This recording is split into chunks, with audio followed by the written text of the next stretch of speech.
Hello students, आपल्या इंग्लिशच्या बुकमध्ये page number 2 इंग्लिशचं book आहे. हे बघा आपलं इंग्लिशचं बुक आहे आणि इंग्लिशच्या बुकमध्ये पेज नंबर 2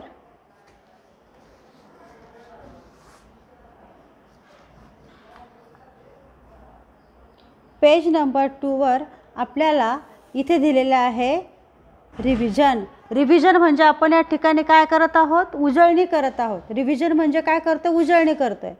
तर आता मी काय वाचते बघा, look, say and add more words to each group. याचा अर्थ काय होतो, पहा, म्हणा आणि प्रत्येक गटातील आणखी शब्द सांगा. Look, say and add. आता या ठिकाणी हा पहिला आहे बघा, पार्ट्स ऑफ द बॉडी. या ठिकाणी आपल्याला या पूर्ण याच्यामध्ये आपल्याला बॉडी पार्ट्स दिलेले आहेत. इथे आपल्याला कलर्स दिलेले आहेत, सगळ्या प्रकारचे कलर्स दिलेले आहेत. इथे सगळ्या प्रकारचे फ्रूट्स दिलेले आहेत आणि इथे सगळ्या प्रकारचे व्हेजिटेबल्स दिलेले आहेत. इथे आपल्या स्कूलला जाताना कोणकोणत्या थिंग्स लागतात, कोणकोणत्या वस्तू लागतात त्या सांगितलेल्या आहेत.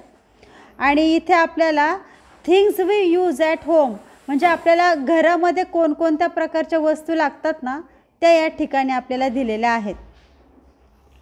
तर आता आपण पार्ट्स ऑफ द बॉडी या पहिल्याचा विचार करूया. इथे काय आहे, हँड्स.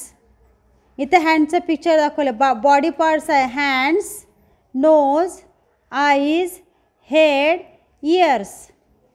त्यानंतर कलर्स आहे red, green, yellow, black and white. हे सगळे कलर्स आहेत. पुन्हा बघा मी कलर सांगते, red, green, black, yellow, white. त्यानंतर फ्रूट्स आहेत बघा, apple, orange, grapes, mango, papaya. पुन्हा सांगते मी fruits, apple, orange, mango, grapes, papaya. Vegetables, cabbage, brinjal, onion, pumpkin, peas. मी पुन्हा व्हेजिटेबल सांगते, कॅबेज, ब्रिंजल, ओनियन, पंपकिन, पीज. त्यानंतर school, things we use in school म्हणजे आपण स्कूलमध्ये जाताना कोणकोणत्या थिंग्स वापरतो, pen, pencil, notebook, book, eraser. Again pen, pencil, notebook, book, eraser. Things we use at home, आपण घरी कोणत्या थिंग्स वापरतो. लक्षात घ्या, थिंग्स म्हणजे कोणकोणत्या वस्तू वापरतो. थिंग्स म्हणजे वस्तू. आता शब्दाचा अर्थ तुम्ही नेहमी लक्षात ठेवा, थिंग्स म्हणजे वस्तू, ॲट होम म्हणजे घरी. मग कोणकोणत्या वस्तू घरी वापरतो, cup, glass, bowl, spoon, dish. म्हणजे या ठिकाणी बघा खाली दिले, इयत्ता 1ली व 2रीत परिचित झालेल्या शब्दांची उजळणी घ्यावी. या पानावर दिलेले शब्द म्हणून झाल्यावर प्रत्येक प्रकारचे अधिकाधिक शब्द सांगण्यास उत्तेजित द्यावे. आता म्हणजे तुम्हाला जेवढे शब्द आपल्या घरामध्ये आपण वापरतो, तुम्हाला माहिती आहेत, त्याचे आपण इथे रिव्हिजन करत आहोत.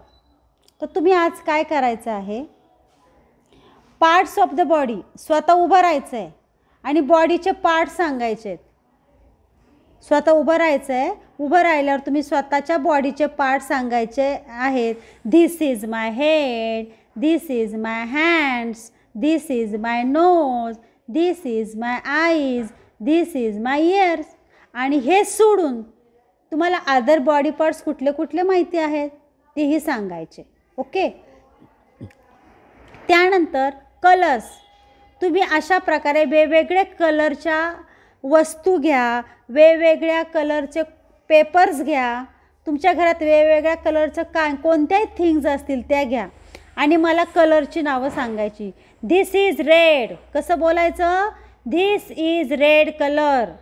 This is green colour. This is yellow colour. This is black colour. This is white colour असं बोलायचं आहे.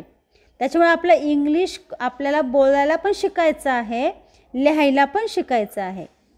आता समजा तुमच्या घरामध्ये फ्रूट्स असतील, ते फ्रूट्स घ्या आणि सगळे फ्रूट्स जर नसतील तर त्याचे पिक्चर्स दाखवा. एक एक पिक्चर काढून मला त्याचं नाव सांगायचं. This is an apple. This is an orange. This is a mango. This is a grapes. This is a papaya. त्याच्यानंतर व्हेजिटेबल्स. व्हेजिटेबल्स म्हणजे सगळं भाजीपाला. आई भाजी आणते, त्या भाज्या समोर ठेवा आणि भाज्या समोर ठेवून मला एक एका व्हेजिटेबलचं नाव सांगायचं. This is cabbage. This is cabbage. This is brinjal.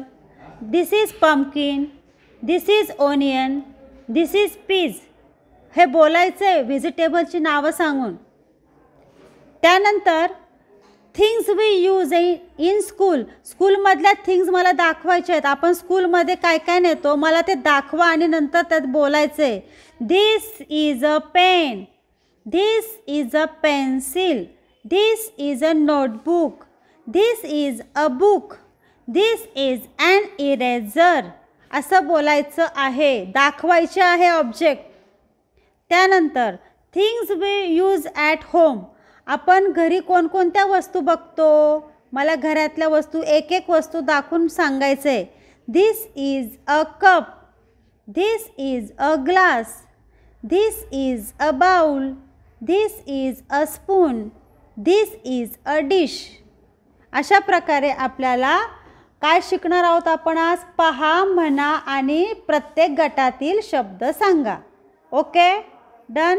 याप्रमाणे तुम्ही हे सगळे स्पेलिंग मला सांगायचे आहेत आणि व्हिडिओ करताना अजिबात घाई गडबड करायची नाही आहे. प्रत्येक वस्तू मला व्यवस्थित दाखवून, म्हणजे पहिल्यांदा पार्ट्स ऑफ द बॉडीज फक्त दाखवायचा, वेगळा व्हिडिओ करायचा. बॉडी पार्ट्सचा वेगळा व्हिडिओ करायचा. कलर्सचा वेगळा करायचा. फ्रूट्सचा वेगळा करायचा. किंवा तुम्ही एक काम करू शकता, बॉडी पार्ट्स आणि कलर्स या दोघांचा एक व्हिडिओ करा. फ्रूट्स आणि व्हेजिटेबलचा एक व्हिडिओ करा आणि थिंग्स इन स्कूल आणि थिंग्स इन ॲट होम यांचा एक व्हिडिओ करा. असे 3 व्हिडिओ एकत्र करून पाठवायचे आहेत.